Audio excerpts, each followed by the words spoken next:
Hello, my name is Anna Clark, and I will be giving a talk about body tracks and the power of a woman's image. My research was on a piece in the Allen Art Museum by the Cuban-American artist Ana Mendieta. It was part of an exhibition, What's in a Spell, organized by one of my professors. As part of my class called Inquisitorial Practices, all of the students helped with the revision and translation of our professor's labels. Later, I conducted independent research on this piece for several events for the public to learn about the exhibition. The exhibit, What's in a Spell? Love, Magic, Healing, and Punishment in the Early Modern Hispanic Worlds, focused on the relationship between European colonization and the modern-day Hispanic worlds. It was curated by Professor Burgos and Hannah Kinney and shown at the Allen last fall. It united the past with the present by showing older art pieces besides modern-day ones, focusing on witchcraft. By being in English and Spanish, the exhibit aimed to include a broader audience than that which might normally attend the Allen. This picture was in the exhibit and is called Conjure Woman by Romar Bearden. It is a depiction of a woman who is known to practice magic through ritual and memories, relating to the Mendieta piece. This exhibit focused in particular on witchcraft during the Spanish Inquisition, which occurred in Spain from 1478 to 1834. The accusation of witchcraft during this period was motivated by the fear that witches were able to harm others through magic and the supernatural. To me, the exhibit represented the relationship between a woman and witchcraft. Many of the modern art pieces, such as that of Ana Mendieta, wrestle with the identity of being a woman in a world that views you as the other. Though there were multiple works that spoke to this, I focused on the art piece by Ana Mendieta called Body Tracks. It is a series of 5 photographs of a performance she conducted in 1974. In the photographs, we see the artist enter the frame and draw a silhouette with her hands. In the first 2 photos, as you can see here, Mendieta approaches the performance without showing the audience her face. She only allows the viewer to see the back of her head. In these 2 photos, she begins her drawing with her handprints, moving down the purple cloth. Here, she crouches before the figure she draws. Her shadow is illuminated on the left side of the photograph. She progressively vanishes throughout this performance, becoming smaller as she moves through these 5 panels. Finally, she disappears from the frame to leave the focus on the image she has created. It appears to be that of a body, but it also resembles a phallic object or a labia. The series of photographs depict a performance she did before a live audience. She would enter a room to Santeria music playing and draw an image before the crowd, using a mixture of animal blood and paint. The performance was a piece of art, with Mendieta as part of the composition. Many of Mendieta's pieces recall this ephemerality, where the pieces will age and eventually disappear over time. Mendieta herself was born in Cuba in 1948. When she was 12, she was sent to Iowa as part of Operation Peter Pan, as her parents were persecuted under Fidel Castro's regime.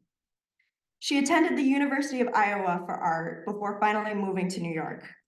Her art was influenced by an indigenous religion in Cuba called Santeria, which meshes the Yoruba practices of West Africans, Catholicism, and Spiritism. Santeria was frequently connected to witchcraft in the 19th century, although it might be known to you as voodoo. Her work referenced the relationship between nature and the body, including art she made using the absence of her body to create a piece. By making this a focal point of her art, she commented on the value society places on a woman's body. This piece is another by Mendieta in the Allen's collection, called Untitled, Juana Roca, First Woman. It is part of multiple artworks she did named after indigenous goddesses. She returned to Cuba in 1980 to carve them into the rock of limestone caves. This gradual disappearance mimics the aging of the human body. As you can see, the figure appears to have its head turned in contemplation, with its legs spread in a position that suggests the labia. Like other works in the series, this figure has gradually deteriorated through the weathering of the elements until it has faded entirely. These are a couple of other pieces done by Mendieta that feature the motif of disappearance. The first one is called Untitled, Esculturas Rupestres, Rupestrian Sculptures, done in 1981. And the second one is called Alma, Silueta en Fuego, done in 1975. Mendieta was bilingual in both Spanish and English. She tried to subvert language through her creation of art, a medium that can be understood by its viewers without words. I decided to focus my research on body tracks because it was open to interpretation and subject to being taboo, as the blood she uses for this art could be a reference to different things, such as that of ritual, santeria, or menstrual blood. It was unlike anything I had ever seen before. She includes the audience in her art by having them be the viewer of this performance. Through this, she transforms you, the viewer of these photographs, into a living part of the art. In 1983, Ana Mendieta said, having been torn from my homeland, Cuba, during my adolescence, I am overwhelmed by the feeling of having been cast out from the womb, nature. This quote points to how her own lived experiences influenced her interest in exploring her bodily connection to the earth in her art. Throughout her career, she frequently created her works in nature, refusing to allow them to be brought into the tangible environment of an art gallery. For me, body tracks was an important part of the What's in a Spell exhibition. This exhibit was part of a class I took called Inquisitorial Practices, and you can see it in this picture here. Coming into the exhibition, you were faced with both historical and modern pieces of art, from prints and cases depicting older depictions of witches to interpretations of this legacy on the wall near the Mendieta piece. The Mendieta piece was, for me, a reclamation of this legacy, of the relationship between historical and modern day depictions of magic. As I referenced, the Spanish Inquisition was legendary for its cruelty. It claimed to denounce heresy or anything that went against the teachings of the Catholic Church, but it really attacked anyone who rebelled against the doctrine that Spain was imposing on its people. It targeted Jews and Muslims, but the people who were most affected were those with the least power and money. Prominent on that list were women accused of witchcraft. These women faced torture, death, and public humiliation. This picture was part of the exhibit, an etching done by Francisco de Goya, also in the Allen Art Museum. It's entitled No Hubo Remedio, Nothing Could Be Done About It. It shows an auto de fe, which was a display of humiliation meant to be a public demonstration of a victim's remorse. Goya does not identify this woman's crime, but she wears a dunce cap to demonstrate her status as a convict. She has no agency in this illustration, since her hands are literally tied. The crowd around her is abstract, but one man stands out, jeering at her. Similar to body tracks, the work No Hubo Remedio focuses on a woman's body and the power of its presence in art. Mendieta placed a lot of emphasis on a woman's body relating to its environment. The silhouette she draws with animal blood represents a human body, free of the identities you normally assign to another human being. By never showing her face to the audience, Mendieta and her creation are free of the traditional labels placed on a woman regarding her ethnicity and her beauty. She draws on the power of religious ritual through this performance, but she also includes her audience. By disappearing from the frame, Mendieta leaves you with the work she has created so that you can form your own interpretation of it. To conclude, I would like to end with another Mendieta quote. My art is the way I reestablish bonds that unite me to the universe. I return to the maternal source. Ana Mendieta used her art to portray the power of a woman's image within the world. She used it to grapple with her complicated identities as a Cuban American and as a woman in a male-dominated society. Through the power of her ephemeral, gradually disappearing art, she emphasized that nothing is permanent within our world, especially if it is man-made. Thank you. How are you guys doing today? Hey. Good. Okay. Well, welcome. Hi. Thanks for coming. Today, I would love to talk to you all about a painted linen scroll that is in the Allen's collection. It's from Tibet. This is the Hevajra Kapāladhara Maṇḍala. Yeah. Yeah, so this is form as function, secret iconography of Hevajra Kapāladhara Maṇḍala. And like Hannah mentioned, I came to this work through a class called Museum Anthropology, and we're talking a lot about kind of the ways that collections maintain and the way that they maintain ethics about display, and how these objects come and be interacted with the public. And we were tasked with picking an object and telling that history, and this object just drew me in from the get-go. It's like incredibly, almost mesmerizing, but I just didn't really know all that much about it from the jump. And so I kind of wanted to dive into that research. But first, in that vein, I want to start us off in that same way with just a little bit of close looking. So take it all in. You know, you have the dimensions here, the title, the gravestone about where it's all from. What are the kind of the things that you start to mention? Keep those ideas in your mind. Yeah. So just giving you a sense of scale, it's about 1.5 by 1.5 feet. So that's like a vinyl record sleeve, you can imagine. And a bit smaller than you might expect as it's projected here. And I always notice there's this kind of kaleidoscopic effect that really just pulls you in. As you trace these geometric forms, where's my little clicker? As you trace these geometric forms here, you can see kind of the squares, there's a broader circle that kind of goes around the entire form of it. The details get smaller and smaller, but you can kind of still get pulled in, and the details still get smaller as you go in.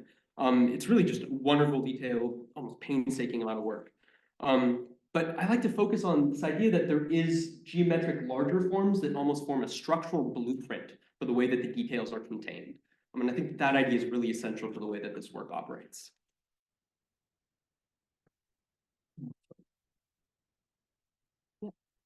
So yeah, this piece uses something that art historians oftentimes describe as a visual language. And how does this work? Well, yeah, so there's a strict organizational order to this piece. It has clear details that are not randomly motivated or placed haphazardly, but rather they fit together within that architectural blueprint. And I want us to focus quickly on these figures on the top left corner of the piece. Their size, location, and who surrounds them can tell us a lot about their importance. The meaning of any one detail is relative to the context that surrounds it. Yeah, and then focusing on these figures that are kind of sitting up here on the line a little bit, I think that this is a really good entry point to discovering how a visual language system works. It's clear that they're all related to each other as you go down the line. They kind of almost speak in conversation with each other. Spatially, their kind of auras are almost intertwined. But we don't know who these people are. And I think that's an interesting point. So yeah, this is kind of how sentences work, right? When they exist in a line. We have words, nouns, verbs, and adjectives, but you can't just place all these words in any old order. There are rules of grammar that communicate to the reader how the words are supposed to fit together to form a meaning of the sentence. So if we think of all these figures as individual words, it's clear that they're placed structurally within the geometric blueprint to form a cohesive meaning. They have to fit together in a specific order to make sense of them. And I think that kind of gets to the heart of why this is a visual language. But here they live under the broader architectural blueprint, but there's still just so many details about this piece that we can't actually get to the heart of what these things mean. We can sense that they're interrelated, but we're unable to decipher them. And I think that that is something really interesting that kind of gets to the heart of, we're first impressions of this piece as we are at a museum in Northeast Ohio, right? We're not kind of trained in this iconography of Tibetan Buddhism. And that's okay. We can still find a lot of value in this piece, but we need to understand that we're not the intended audience of the piece. And once we start from that perspective, we can actually have a lot more to learn about it because we understand how those biases play into the way that we interpret the piece. And it's clear that it has a lot to say with all of these details. I mean, I'm just going, each of these slides has a different frame and you're like, oh my gosh, there's so much ornamentation, so much that the maker had to communicate about it. But we're not privy immediately to what they're trying to communicate. So what's interesting, importantly, about Tibet is that the lay people weren't also familiar with what a mandala like this was trying to communicate. There's a lot to learn in this visual language with so much going on. Well, and it's a good time that monks had a lot of time on their hands because they were the ones that were able to kind of piece together what and use an object like this. But yeah, a mandala like this wasn't reserved for a layperson even in Tibet. It was specifically reserved for monks with years of study and practice under their belts. Mandalas are a material object that represent a philosophy, more accurately kind of like a ritual, that practiced in the third wave of Buddhism called Vajrayana Buddhism. Under Vajrayana, occult ritual became enshrined in the daily life and practice of monasteries as a means to obtain enlightenment. But these rituals aren't without controversy within the broader scope of the Buddhist religion. In the 4th century, South Asia was undergoing a broader humanistic revolution. It became both possible and popular to question the power of the Hindu gods and the fixity of the world that they had created.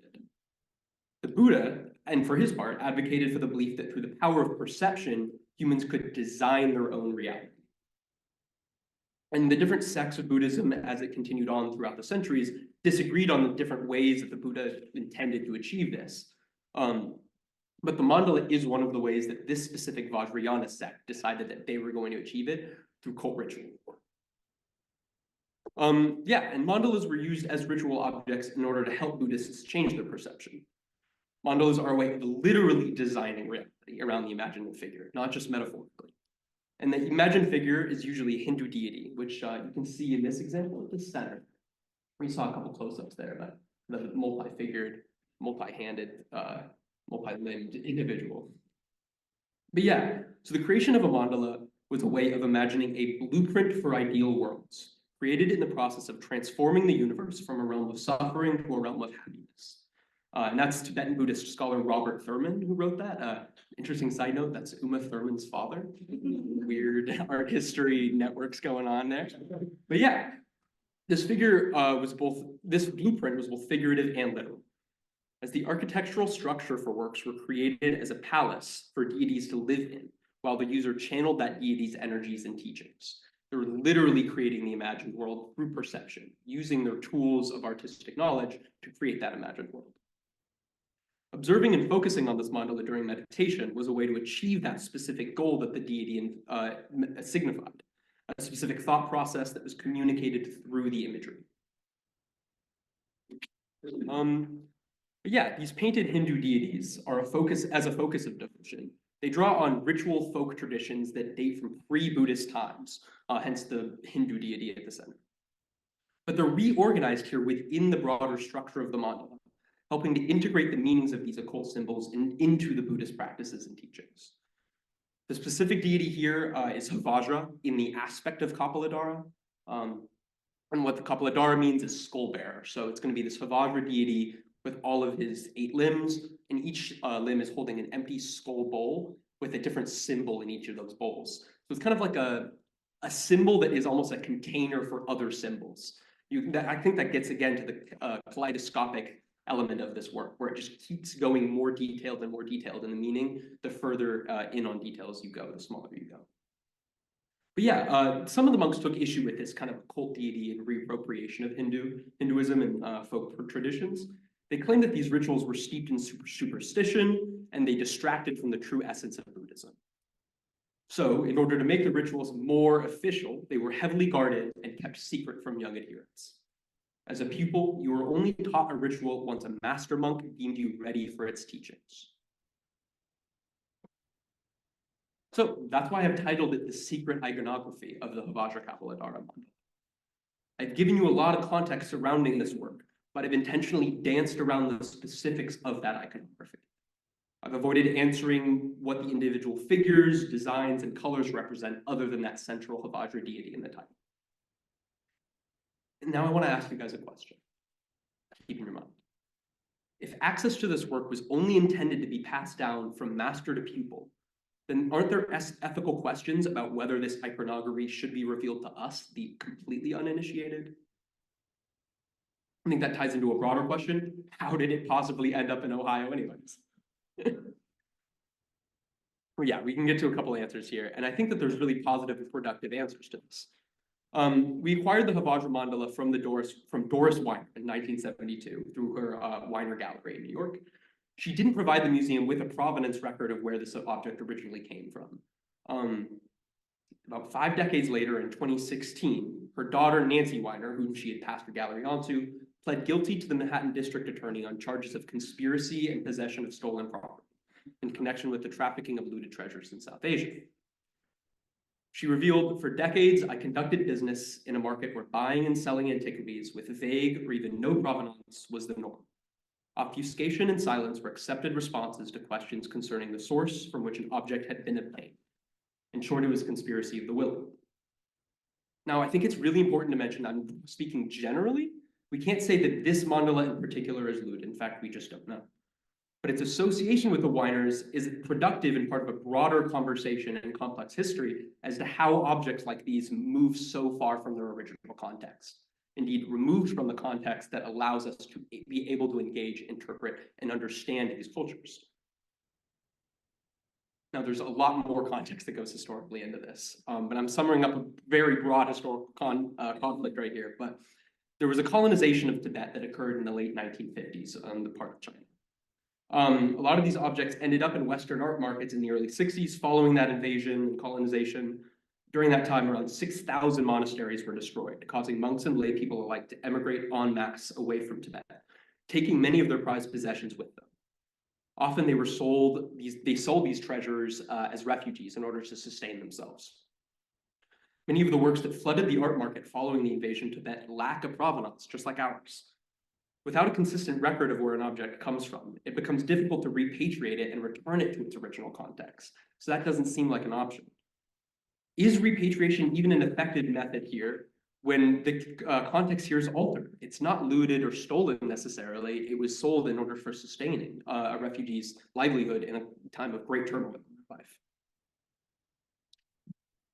Well, the current exile community has a lot of opinions on this, and there's a little bit of kind of gray area, but I think it's important to bring in a lot of these perspectives so we build more of that context towards understanding the object.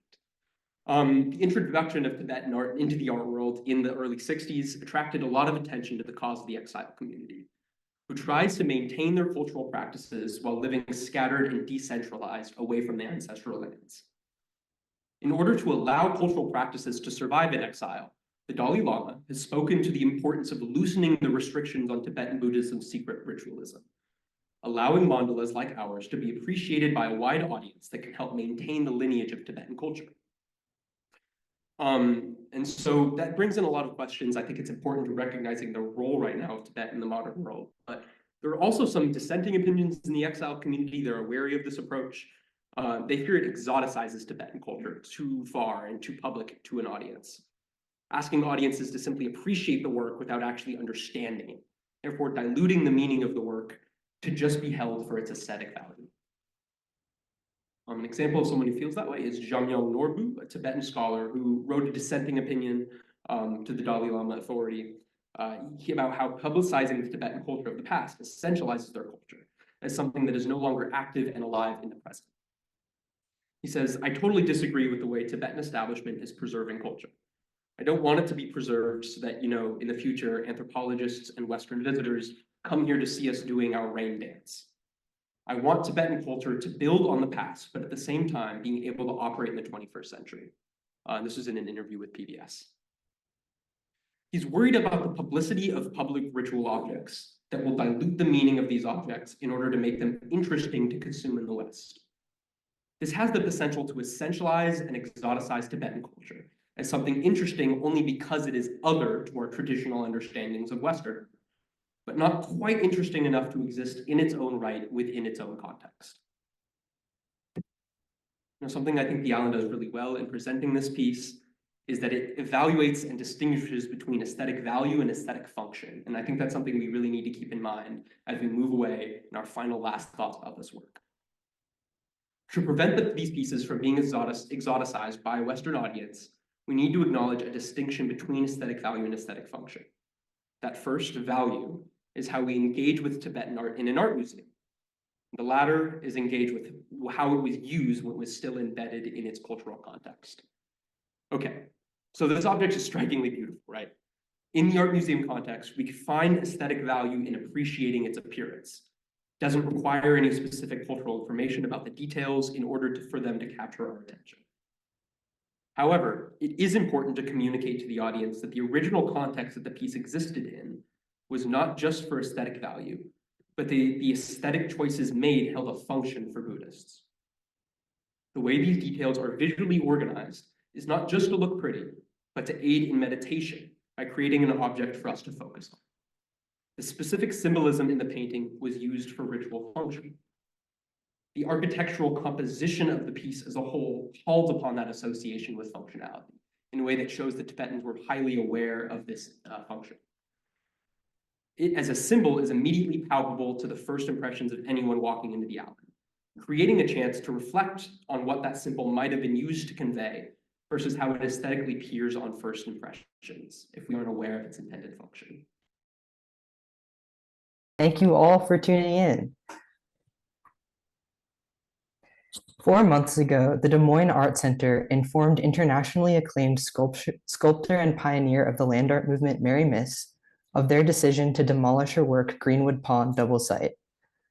This decision, upheld by the unsubstantiated claim that its structural instability is too expensive to repair, and made without first consulting the artist, has been met with outrage by artists, art historians, curators, former museum directors, and Des Moines community members, and represents the challenges that land art poses for museums when part of their permanent collections. The Allen also has a Mary Miss work just outside on the North Lawn. It too is facing questions related to conservation, stewardship, and accessibility, which I will be exploring today.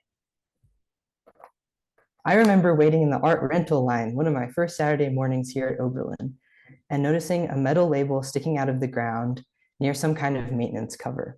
How mysterious, I thought, to see something both labeled untitled and covered up, yet so public. Almost accessible, but not quite. My interest has been piqued ever since. Mary Miss's Untitled from 1975 is a 7-foot square, 2-foot deep pit in the North Lawn of the Allen Memorial Art Museum. It is the second permanent version of an ephemeral work Miss made in 1973 for the Allen's 4 Young Americans exhibition organized by curator Athena Taka. Originally made of wooden slats sticking out of the soil, then museum director Richard Spear approached Miss about creating the work with permanent materials, making Untitled her first permanent and earliest extant public work. The sculpture has light blue steel slats that protrude at various depths from its concrete walls and overlap. It kind of looks like an archaeological pit or a booby trap. Mary Miss's Untitled is similar to other minimalist works of the time, like this piece by the late Richard Serra, who passed away a few weeks ago.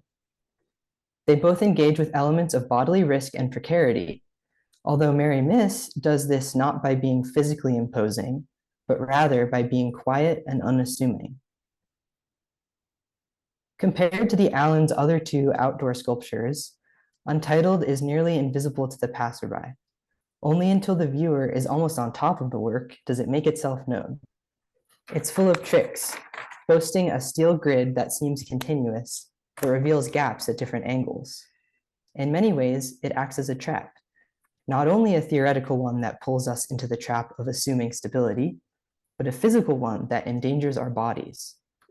I imagine that the experience of walking along and suddenly coming across a metal pit would be disorienting, something that would make my stomach churn in a sudden reconsideration of my own mortality as I nearly fall into it. I think I would enjoy this adrenaline rush. Some of my favorite interactions with art are ones that I've experienced unplanned, ones that force introspection on an otherwise mundane day. Untitled is not just an object that I can look at and separate myself from like I can many other works in the Allen's collection, because this one attempts to make me an object too. It's supposed to do all those things anyway, but now it's rather an eyesore, taken off view by means of a pitched beige cover that juts out from the smooth topography of the lawn. With the permission of director Andrea Durstein and the generous help of preparators Michael Reynolds and Andrei Septavik, I had the unique opportunity to see the work myself. In contrast to its image on the Allen's website, its steel slats have faded severely, rendering more gray than bright blue.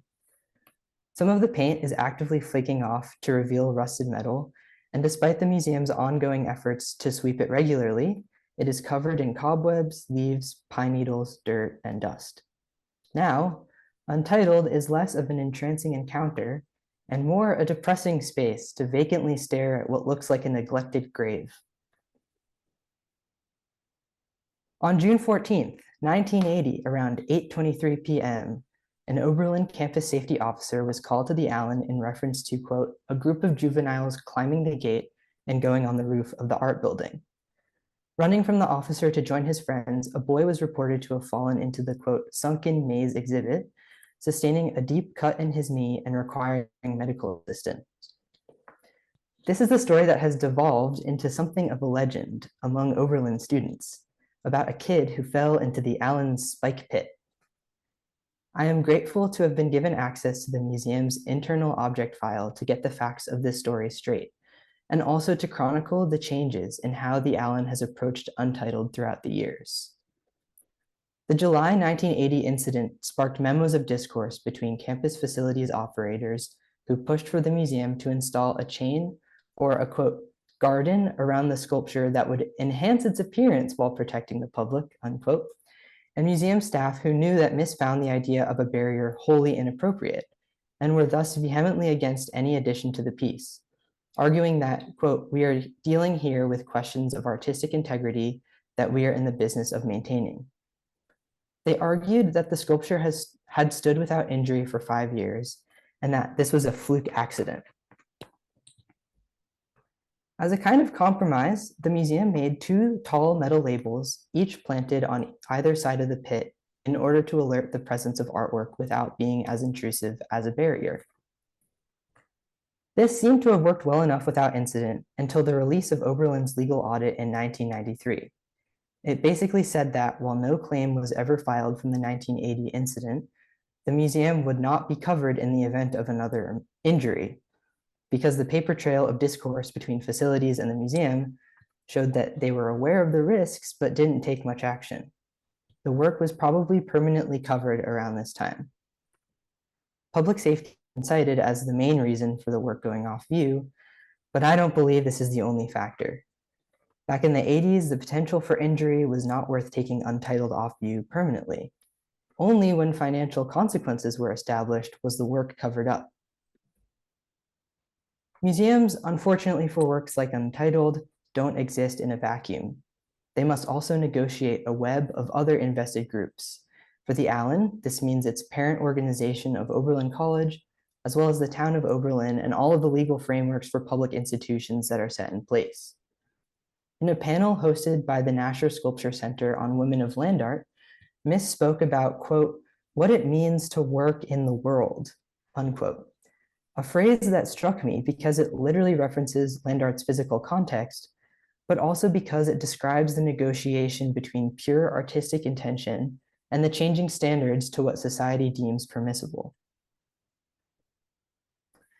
Land art is not always artistically protected in the same ways that works within a museum's walls are, even if they are part of a museum's collection.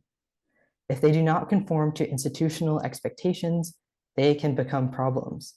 And often the integrity of the art, or in the worst of cases, the physical art itself, is the first to be compromised. It's clear to see that since its inception in 1975, there's been a shift of values in museums, from embracing the avant-garde to playing it safe. I think the increasing trend of litigiousness surrounding not just museums, but society as a whole, has led to a decline in their willingness to take risks. What should we do with this thing that's that's in our backyard? Okay. We could take Des Moines as an example and destroy it, saying that it's too complicated to faithfully display and is not worth keeping if it will never be on view. We could keep it off view, whether we conserve it materially or not. We could conserve and create some kind of safety barrier, which would contradict the artist's stated intention upon installing the work, but at least allow it to be on view without physical or financial risk. This could be done with stanchions or landscaping as suggested by the facility's operator in the 80s, or some kind of transparent glass or acrylic sheet like plexiglass has been proposed more recently to try and emulate the same feelings of being barrierless. Maybe a plexiglass fence or some kind of window pane directly on top of the pit, although the earth breathes, so moisture may get trapped and end up fogging the glass over time. Another possibility is moving the work entirely, resiting it to a new location that is more controlled and human mediated, like a courtyard space. As a student and community member, I would love to see Untitled on view as I understand it was originally intended, restored and without any barrier in some capacity. At minimum, it should be taken out for the public more often in more supervised contexts like during tours, which might not be quite as magical of an encounter, but would at least give it some life. Klaus Oldenburg's Three-Way Plug and Robert Morris's Maze-like piece are, although on view, similarly overlooked. And I think all of our outdoor sculptures could benefit from more conversation and engagement.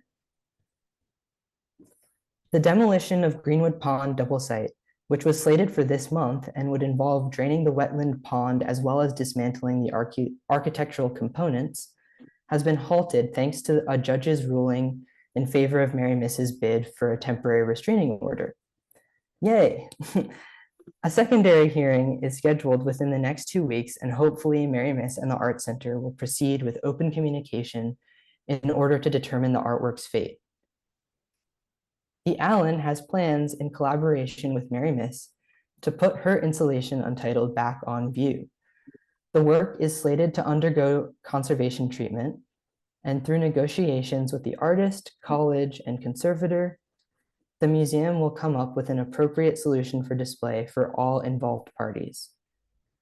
This solution 30 years from now is bound to change, as each generation of museum stewards have different and evolving standards.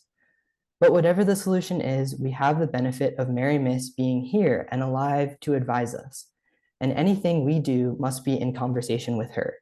Thank you.